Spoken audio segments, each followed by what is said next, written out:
Bonjour à toutes, bonjour à tous. Nous sommes aux rencontres économiques d'Aix-en-Provence et ce sont les bons moments pour parler avec Antoine Frérot. Bonjour Antoine Frérot, Bonjour. président de Veolia, de la relance économique. On a appelé ça la grande tribune de la relance. Et vous, Oui. le projet, c'est le grand Veolia.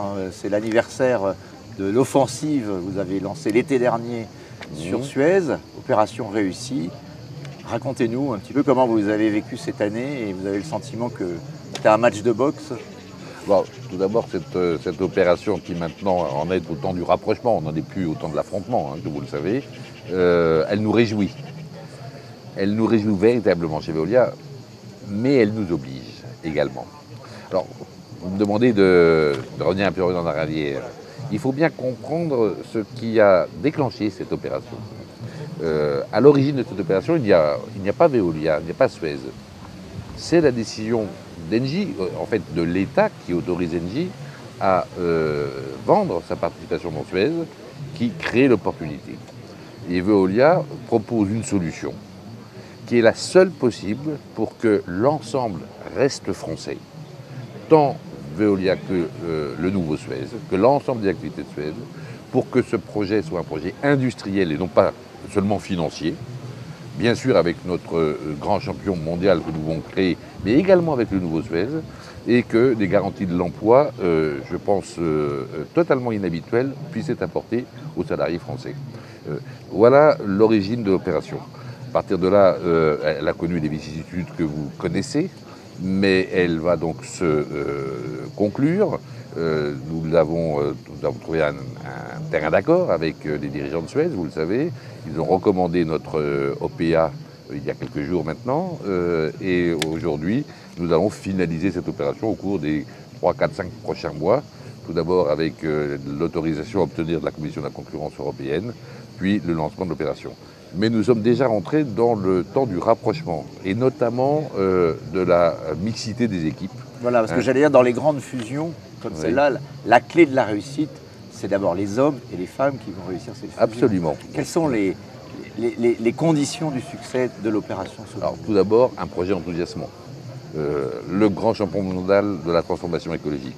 L'entreprise qui va, dans ce secteur économique clé pour l'avenir du monde, qui va très certainement faire la course en tête, qui va faire la trace, qui va inventer une grande partie des solutions dont on a besoin et dont la moitié n'existe pas encore pour réussir cette transformation écologique. C'est d'abord la première condition. La seconde, bien évidemment, c'est que nous réalisions ce rapprochement des équipes avec objectivité, avec équité. Les contacts sont déjà pris, et ceci à tout niveau de l'entreprise, pour que la mixité des équipes soit également construite de manière, je dirais, équitable, objective, et que chacun puisse y trouver sa place. Vous le savez, Veolia d'une part, et le consortium qui va reprendre le nouveau Suez d'autre part, on va assurer que chacun aurait une place. Tous ceux, dans tous les cas, qui souhaiteront rejoindre l'un ou l'autre des deux ensembles. Et donc, ceci est déjà parti. Et je pense que dans les mois qui viendront, assez rapidement, nous aurons déjà constitué un certain nombre d'équipes mixtes, et notamment les équipes dirigeantes.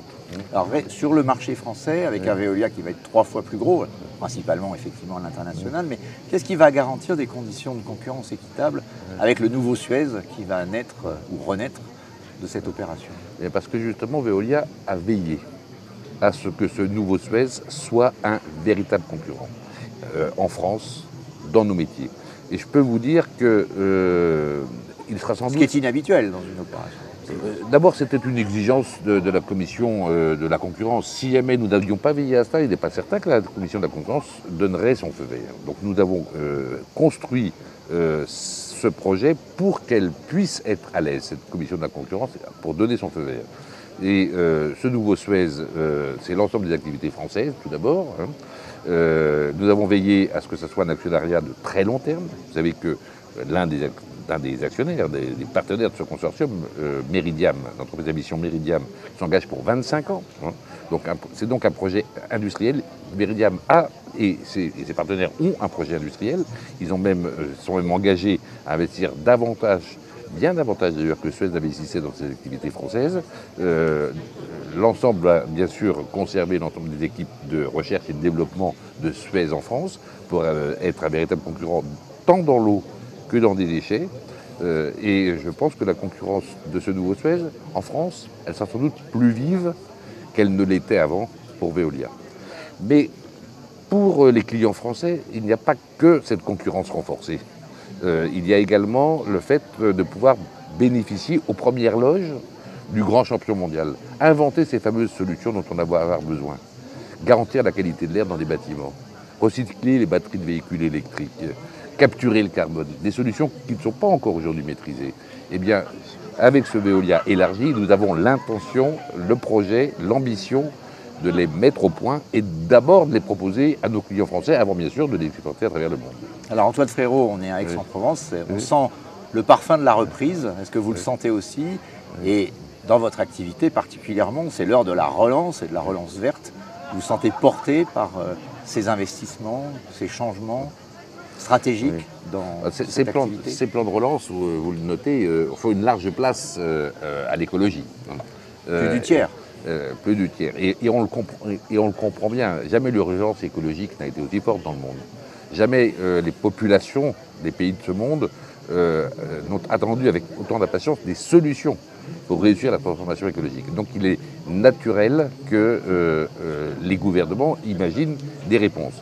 Pour réussir cette transformation écologique, je pense qu'il faut 3 ingrédients. Il faut de la volonté, des moyens et des solutions. La volonté, ce sont les opinions publiques, ce sont les populations qui ont la volonté de faire en sorte que le développement de la vie humaine, de la vie sociale, donc de la vie économique, soit compatible avec notre planète et soit durable, pérenne pour très longtemps. Les moyens, du coup, ce sont les gouvernements qui, avec la volonté des populations, ou suite à la volonté des populations, les mettent en œuvre à travers ces plans de relance. On connaît le plan de relance français, le plan de relance européen, mais il y en a également aux États-Unis maintenant, comme vous savez, et important. Il y en a également en Chine, dans beaucoup de pays. Et restent les solutions. Et bien ça, c'est le rôle des entreprises, comme Veolia, ou comme ses confrères, ses concurrents, d'inventer les solutions qui vont permettre, grâce à cette volonté et aux moyens mis en place par les plans de relance, pour mettre au point et surtout dupliquer, généraliser la mise en œuvre de toutes ces solutions. Donc effectivement, c'est un moment pour notre profession, un moment très important. Plus généralement, vous m'interrogez également sur la conjoncture économique, on va dire. Alors, les métiers de Veolia sont très vite repartis après la crise. Vous savez qu'on avait tenu pendant le premier confinement si sévère à assurer tous nos services essentiels partout dans le monde et aussi à protéger tous nos salariés. On l'a fait au maximum. Du coup, ils ont pu repartir dès le premier déconfinement. Ils ont même rattrapé un peu de retard. Et au 3e trimestre de l'année dernière, on avait déjà retrouvé notre niveau de l'année d'avant. Bon. Depuis, l'activité d'entreprise est en progrès. Le premier trimestre de cette année, et j'espère bien que le second le confirmera, nous étions largement en avance sur même 2019, bien sûr largement sur 2020, mais même sur 2019, montrant que Veolia avait déjà effacé les stigmates de la crise au bout de 9 mois. Et donc l'activité est repartie partout dans le monde, y compris en France. Et puis quand on lit les propos de l'INSEE, par exemple, récemment, on voit que ce n'est pas seulement notre secteur, mais beaucoup de secteurs... la reprise pourrait être plus forte que ce qu'on pense. Et je comprends également que pour les professions qui ont été le plus touchées par les 2e et 3e confinements, donc la restauration, le tourisme, c'est bien parti aussi. Donc je sens que, vous voyez, si on fait en sorte que le variant ne vienne pas perturber tout cela, notamment si un maximum de la population est vaccinée, parce que je pense que c'est quand même l'enjeu, la vaccination, pour éviter la 4e vague, eh bien je pense que l'économie française et l'économie de beaucoup de pays auront dominé cette terrible crise inédite. Antoine Frérot, dernière question. Il fait 50 degrés à Vancouver. C'est quand même une situation qui paraît bizarre. Il fait 18 degrés, je crois, dans l'Antarctique. Le réchauffement climatique, il y a eu le dernier rapport, que ce soit celui de l'AIE ou celui futur, pré-rapport en tout cas, du GIEC, qui dit qu'on il est peut-être même déjà trop tard.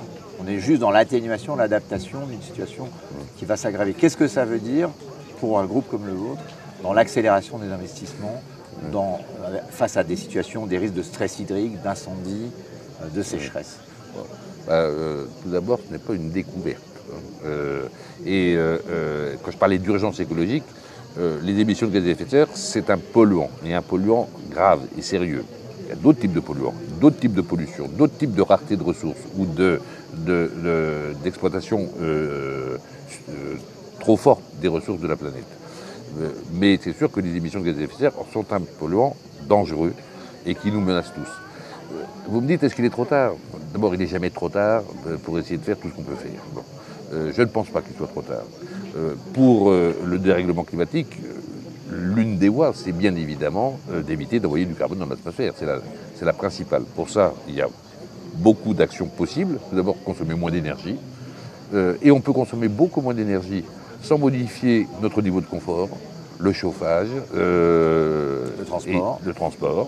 On sait comment faire. Donc passer à l'électricité. Bon. Alors, dans ce cas-là, il ne faudrait pas tomber non plus de carré dans Scylla, c'est-à-dire qu'il ne faudrait pas qu'on ait des problèmes de pénurie de métaux rares ou de matières premières. Donc, il faut aussi déjà penser à recycler. Je parlais des batteries de véhicules électriques, par exemple, pour pouvoir réutiliser plusieurs fois cette matière qui va être rare. Mais ça, on le sait le faire. Et puis, je pense qu'on n'arrivera pas à diminuer suffisamment les émissions de par le monde pour atteindre 1,5 degré. Et donc, il va falloir recourir à des solutions de capture de ces émissions, de capture du carbone. C'est un des thèmes sur lesquels Veolia travaille en matière d'innovation. Comment capturer le carbone et quoi en faire d'ailleurs? Parce qu'on pourrait imaginer de le remettre dans un trou. Bon. Mais on peut peut-être imaginer d'autres choses plus intelligentes. On parle souvent de surexploitation des terres agricoles parfois qui manquent de phosphore et d'azote, mais aussi de plus en plus de carbone. Pourquoi pas réutiliser ce carbone pour réensemencer ces terres surexploitées? Une idée parmi d'autres. Et puis on devra aussi trouver des voies pour nourrir 10 milliards de personnes sur cette terre dans 15 ans, avec moins d'eau, moins d'énergie et moins de sol si on veut arrêter de déforester là, parce qu'il faut conserver également les forêts pour capturer le carbone. Et bien là aussi, les métiers de Veolia, notamment l'utilisation des déchets organiques, des déchets végétaux, des déchets d'alimentation, sont sans doute de bonnes voies pour résoudre une partie de cette équation, nourrir la population mondiale en consommant moins de ressources naturelles.